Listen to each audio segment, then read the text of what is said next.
First things first, what is this thing we call self-awareness anyway? It's the ability to see ourselves clearly, to understand who we are, how others see us, and how we fit into the world.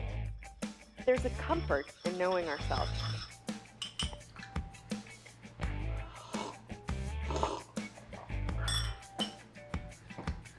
Beberapa minggu terakhir ini, saya membuat sebuah dedikasi kepada diri saya sendiri untuk belajar pengetahuan mengenal diri, self-knowledge. Saya menemukan beberapa teori-teori menarik yang berasal dari seorang filsafat-filsafat ternama seperti Socrates, Nietzsche, hingga filsafat modern, yaitu Alain de Botton.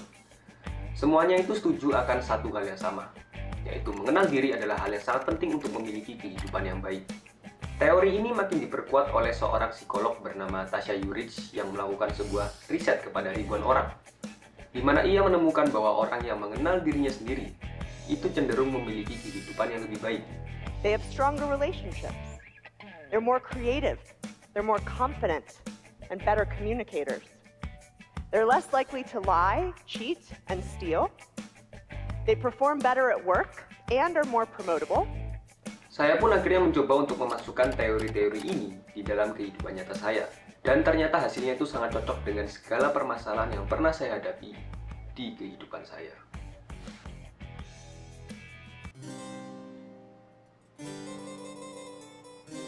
Masyarakat itu memang agak unik. Sejak zaman dulu kala kita selalu ada yang namanya kubu. Kubu mayoritas dan kubu minoritas. Jika kita memiliki sifat atau melakukan sesuatu yang dipercayai tidak benar oleh kubu mayoritas, maka kita akan dianggap sebagai minoritas. Kita akan dijauhi, dianggap sebagai orang aneh, dan tidak benar. Sepanjang hidup kita akan berusaha sebisa mungkin untuk masuk dalam kubu mayoritas. Karena kita tahu bahwa menjadi minoritas itu adalah hal yang sangat tidak enak. Akibatnya kita pun menjadi terlalu takut untuk mengekspresikan jati diri kita yang sebenarnya. Terlalu takut untuk melakukan sesuatu yang berbeda dari yang lain. Dan hal tersebut mungkin membuat kita semakin jauh dari diri kita sendiri. Orang yang tidak mengenal diri itu cenderung memiliki karakter yang sangat peduli terhadap opini publik, mudah terbawa arus tren, haus pujian, haus perhatian. Demi memenangkan harga diri dan juga popularitas, kita rela menjadi orang yang tidak otentik. Orang yang tidak kenal diri biasanya tidak berdaya di hadapan opini publik. Dia lapar pujian, berhati rapuh. Mendengar pujian, hati mengembang. Tapi sekalinya merasa dihina, bisa langsung marah atau ciut seciut-ciutnya. Orang yang tidak terlalu kenal dengan diri juga cenderung jadi pengikut, mudah terbuai arus tren, mengadopsi suara publik paling dominan tanpa pikir panjang atau kritis. Makanya sulit baginya untuk jadi individu yang kreatif dan otentik. Sepanjang hidup saya selalu berusaha untuk menjadi sosok yang disukai oleh banyak orang, ingin menjadi pusat perhatian, dan sangat peduli terhadap opini publik ketika melihat saya di sosial media maupun di tempat umum. Dari sekian banyak cerita mengenai kebodohan-kebodohan saya akan menceritakan kepada kalian satu cerita. Hey guys, what's up? Ada Belvin! Yeay, salam profit! Salam profit! Belvinmology. Lagi hype-nya ya? Iya. Bisa jadi ISG naik sekitar 60%. Aliran investasi ya ala Yuda Keling, yaitu Eudamology. Oke, nah sekitar 1 tahun yang lalu ketika dunia saham lagi booming, topik pembicaraan di kalangan teman-teman saya itu selalu seputar mengenai saham. Kemana-mana bahasnya selalu tentang saham. Saya pun akhirnya mencoba untuk mengikuti arus dan belajar mengenai saham. Dan saya menemukan bahwa ketika saya berbicara dan mengerti tentang saham, saya jadi lebih dihargai oleh mereka. Apa yang saya omongin itu lebih dihargai oleh mereka ketimbang saya membahas hal-hal yang lain.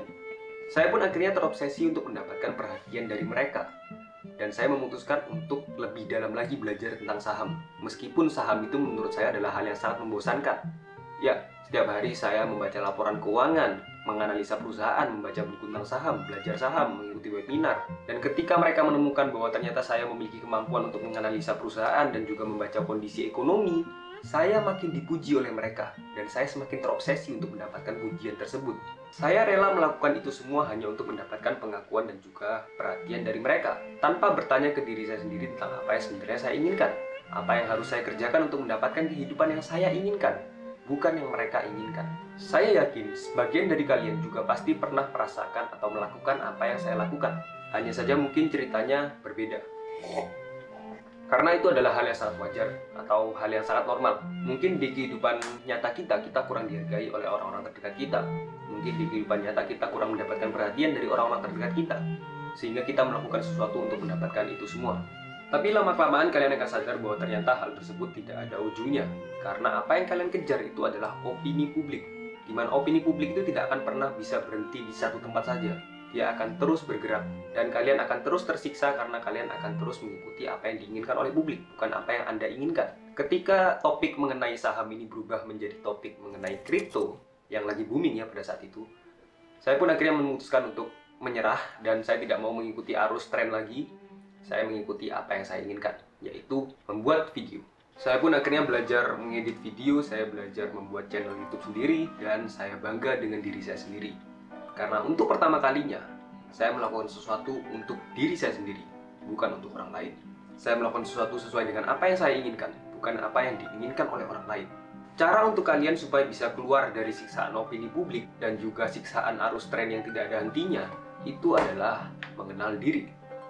Ya, mengenal diri adalah sebuah proses yang membutuhkan waktu. Berikan Anda waktu sejenak untuk refleksi diri dan bertanya ke diri Anda sendiri tentang pertanyaan-pertanyaan yang mungkin selama ini tidak pernah Anda tanyakan ke diri Anda sendiri karena Anda terlalu egois untuk memenangkan opini publik. Seperti, apakah Anda sudah memiliki kehidupan yang sesuai dengan apa yang Anda inginkan? Apakah Anda sudah melakukan sesuatu untuk mendapatkan apa yang Anda inginkan? Atau selama ini Anda hanya mengikuti apa yang orang lain inginkan saja? Ketika Anda melakukan refleksi diri, maka Anda akan melakukan sebuah eksplorasi terhadap diri sendiri, di mana hal tersebut akan membuat kalian semakin mencintai diri sendiri, menjadi seorang sahabat untuk diri sendiri, yang tahu segala kekurangan dan juga kelebihan yang kalian miliki, yang tahu adanya sebuah nilai tersembunyi yang ada dalam diri kalian, yang membedakan antara kalian dengan orang lain, nilai yang membedakan antara orang biasa dengan orang spesial. Ketika kalian berhasil mengenal diri kalian, kalian akan menjadi pribadi yang lebih otentik, berbeda dari yang lain, tidak mudah terbawa arus, memiliki identitas yang kuat, dan tentu saja kalian akan menjadi pribadi yang lebih baik. Anda akan sadar bahwa ternyata bukan tugas Anda untuk meyakinkan kepada semua orang mengenai kehebatan Anda. Bukan tugas Anda untuk mengubah diri kalian sendiri demi terlihat hebat di depan mata orang lain. Cukup Anda sendirilah yang perlu tahu bahwa Anda adalah orang yang hebat. Anda tidak perlu pengakuan orang lain untuk mempercayai itu semua, karena dari dalam diri kalian sendiri, kalian sudah tahu itu semua. Kehidupan yang baik maupun kehidupan yang buruk itu ditentukan oleh persepsi diri kalian dalam melihatnya, bukan persepsi orang lain. Rangkailah kehidupan sesuai dengan apa yang Anda inginkan, bukan apa yang mereka inginkan. Hidup itu singkat dan waktu itu akan terus berjalan. Saya bukanlah orang yang sudah sepenuhnya mengenal diri saya, jadi saya bukanlah seorang panutan yang bisa kalian tiru. Saya juga bukan seorang motivator. Saya hanyalah orang yang sangat suka untuk membuat video dan membuat konten. Jika video ini menurut kalian berguna, silahkan kalian like, comment, subscribe, dan juga share, karena saya membutuhkan itu semua untuk terus membuat video seperti ini. Dan jika menurut kalian tidak berguna, saya mohon maaf karena saya telah menghabiskan waktu kalian. Ya, terima kasih. Cukup diri Anda sendirilah yang perlu tahu bahwa Anda adalah orang yang hebat, dan Anda adalah orang yang berharga. Apa? Sumpah kan lagi recording. Apa? Sumpah kan lagi recording. Iya, Cok. Sumpah sorry, Cak.